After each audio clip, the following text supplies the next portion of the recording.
how do you identify if an athlete is a good fit for your agency? Because I would imagine that it has to be a mutual fit, given that you've been doing this now for 4 decades.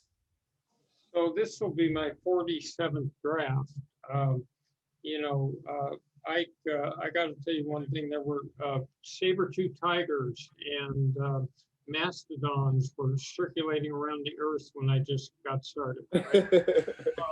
uh, it, it's been a week or two. You have to profile potential clients, and so there are ways to research. I'm looking for someone who's a self-starter, who's got a pristine work ethic, who's got a good heart and cares about charity, who wants to be successful in second career. And so you look for those families, athlete with a good heart, and then I've got a reasonable chance to share the same values that athlete does. And football's a quarterback-driven game. Now, there was one year I had 7 defensive backs in the Pro Bowl, but it's still That's crazy. It's that year I had Darren Woodson, Carnell Lake, John Lynch. Anyway, safety.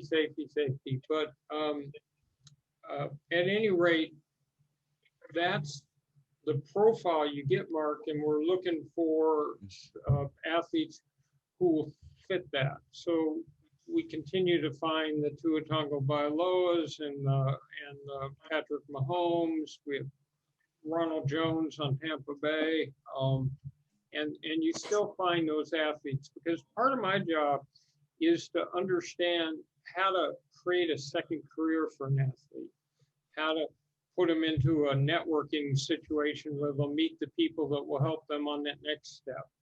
How to spend 5 minutes at the banquet with someone, bond, and then collect their card, and then write on the back of it what the person was about, so you remember. And so if you have an athlete in San Francisco, well, they train in Santa Clara. Santa Clara is the home of high tech and venture capital. So it's not by chance that if you have Brent Jones, the tight end, he ends up with a $3 billion hedge fund.